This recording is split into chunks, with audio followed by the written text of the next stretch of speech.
You don't need a giant suitcase for a European beach trip. Most people massively overpack for summer trips, including beach trips. In this video, I'm going to show you exactly what I'd pack for a stylish, practical beach trip to Europe without the unnecessary extras.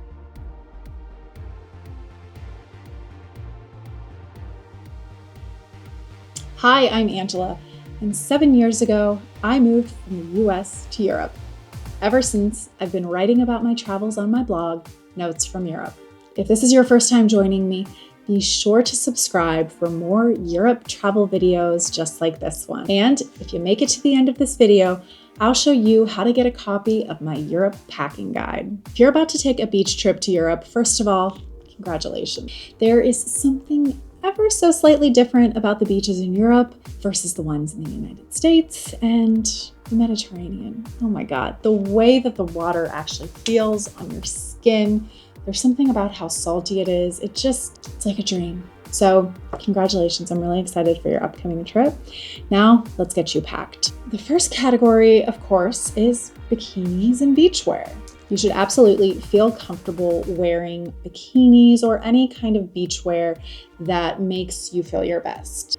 Just like in the US, bikinis are a classic choice, but so are one pieces and cutout styles. If you're debating which of your bathing suits to take to Europe, I would encourage you to take the smallest, bittiest bathing suit that you own. I know that sounds a little bit insane, but hear me out. So Europe has this concept in many places of in Germany, we call it Freikorperkultur, and other places have different terms for it, but it's not quite body positivity, but there is a noticeable comfort with the body in Europe that I don't think we always have in the United States. This is a bikini that I bought in Santorini a couple of years ago. It is incredibly small. In no rational world should I have bought this bikini, but the saleswoman looked me up and down, picked it off the rack, and was like, this is what you're gonna wear. And to be honest, it's really kind of empowering. I also do love a good one piece or something with a cutout, so that would be a great style to wear as well. The only type of bathing suit that I would probably say not to wear on a beach in Europe is the sporty styles. So I have a Speedo, a red Speedo one piece.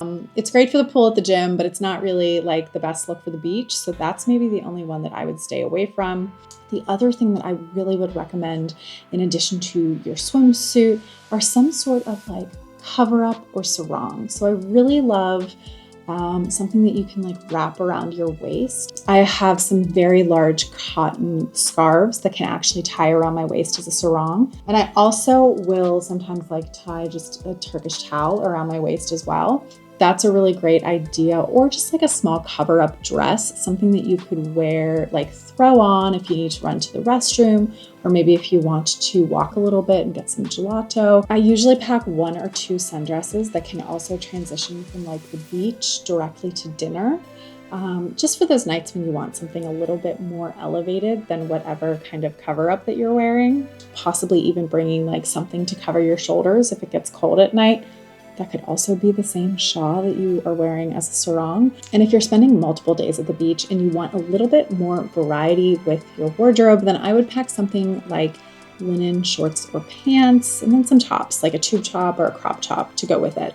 And the other thing to remember, if you want to be able to quickly change out of your wet bikini bottoms, then be sure to pack a change of underwear or something in your bag. When it comes to footwear, I think that espadrilles are just the perfect beach footwear. I got these for 15 euros in Biarritz, France, and I do not expect them to last forever, but they are a fantastic choice for just walking across the sand, walking through town after getting off of the beach. Just a really fantastic pair of shoes. If you don't have espadrilles, you could also take a pair of flip-flops, or if you have some sort of beach sandals, just something to protect your feet from the really hot sand. When it comes to beach accessories, obviously you need some sort of beach tote. I think there are so many different types of beach totes out there. This has been my go-to for a couple seasons now. It doesn't have to be too big. You do want enough room for all of the essentials. The next accessory that I think you absolutely need is some sort of towel. But if you bring like a terry cloth towel from home in your suitcase, that's going to take up quite a lot of room. What I would pack instead in my luggage is a Turkish towel. These are fantastic. They are very thin. They pack down really nicely, but you're really not sacrificing anything on the beach. Yes, of course, they're like a thinner material, but they hold up really well. You're gonna want to pack some sunglasses, right? You need some pair of sunnies. But if you are a pale queen like me, you're also going to want to bring like sun hat.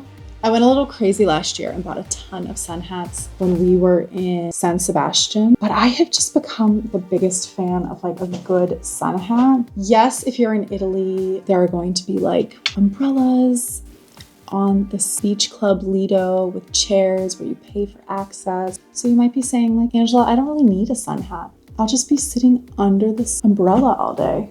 You would be totally right. But there's just something about a great sun hat can kind of pull a look together. I would definitely recommend investing in a sun hat or making it one of the souvenirs that you buy. Just think it like brings the outfit together, you know? Entertainment at the beach is really important as well. I'm a really big fan of just like music, earpods, and my phone, listening to some playlists, making some playlists. I have had my phone kind of peter out on me and give me that like warning where it's too hot. They also make these little pouches, put your phone in, and it kind of like prevents it from overheating. If I'm not listening to music, then sometimes I will be like reading a book on my Kindle. A lot of times when you're on the beach for many, many hours, you want to like run up to the kind of cafe, maybe grab some gelato, maybe grab some food. And it's just always great to have like your money. A small change purse or a small wallet is a great idea. The reusable water bottle is also clutch. You need to stay hydrated when you're on the beach. And the last thing that I would say for like beach accessories, like the handheld fan, these little handheld fans for those days that are truly just out of control hot. Okay, next let's talk about sun protection and maybe, I don't know, sun simulation. Protection first. I am always like slathering on the really heavy sunscreen. We actually bought this last year in Portugal when we went to the beach outside of Lisbon. I love this variety. I just found it in a pharmacy. It feels really great going on, but you absolutely need a very strong SPF sunscreen.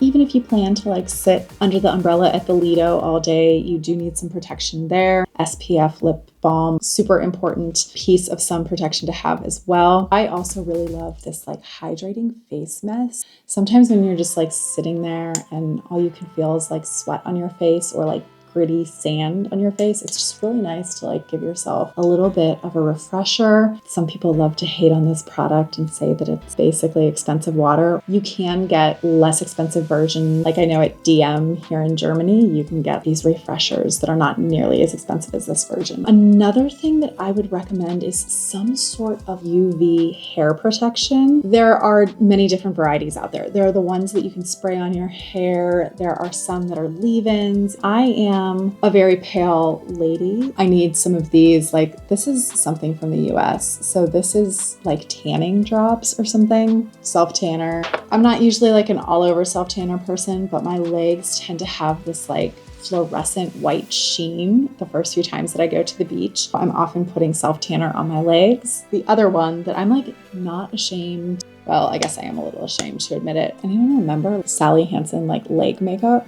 It's a little bit of an insane product. Sometimes you just don't want to look super pale. And yes, as soon as you go into the ocean, it washes off. It's insane. Not a bad product if you just want your legs to not be like fluorescent white billboards. You also need to pack a few after sun care products. I really love this one. It is just an after sun lotion. This is by like a German brand, DM, which we all love here. It just makes your skin feel really good after being in the sun for so long. Every year I buy like a wave spray because I want to be able to like come off the beach and just like, you know, scrunch up my hair and have these adorable beach waves.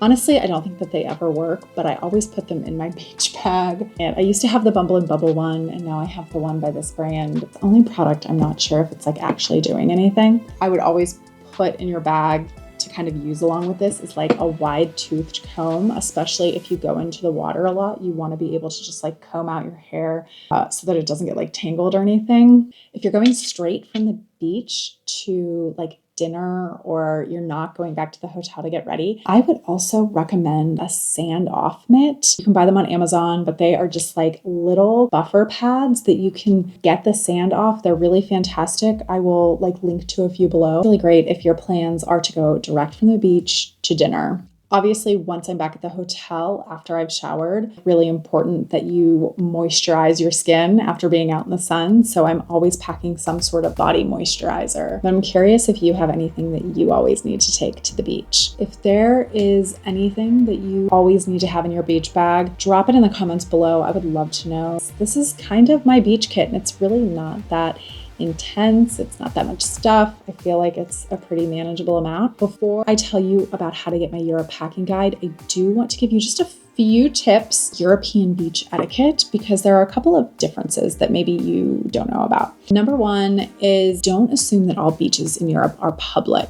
Many beaches in Europe, especially in places like Italy and Greece, they have these privately managed beach clubs, the aforementioned Lidos. These privately managed beach areas, they will offer you a lounge chair underneath an umbrella. Sometimes there are even changing rooms. Most of them will have restrooms, and a lot of them will also have some sort of on-premises cafe or just snack bar. The next tip is to respect nudist zones and take part if you're comfortable. Topless sunbathing is common in some parts of France, Greece, and Italy. If you see it and you want to take part, go for it. But if it's not your thing, be considerate. No gawking, no laughing, and certainly no taking pictures of those who are partaking. Okay, tip number 3. European beaches have a really kind of relaxed vibe. It's not as common to see heavy drinking on the beach or wild music like you might see at a beach in the Carolinas or Florida. So keep that in mind. It's kind of like a cool, chill vibe. And finally, those beach clubs that we talked about in the first tip, many of them don't take credit cards. Although that's changing, it's always a good idea to have a little bit of cash for snack bars if you want drinks or things like that. Now, in addition to all the things that you need to pack for the beach, you should also be sure to pack those international travel essentials, things like plug adapters, medication, kind of the essentials. If you don't know what those are, I will link to a blog post on my website where I go through all of the basic things that you need to pack for your international trip. Read that because it's really important. And if you want to take it a step further, I have put together all of my packing tips into one single Europe packing guide. It has seasonal packing tips as well as exact checklists for beach, hiking, and skiing trips. This way, you'll know exactly what to pack no matter the type of trip you're taking. You can download the Europe packing guide for free at the link in the description below. If you enjoyed this video, be sure to like and subscribe for more practical Europe travel planning tips. And if you'd like to hang out a little bit longer, I would recommend these videos next.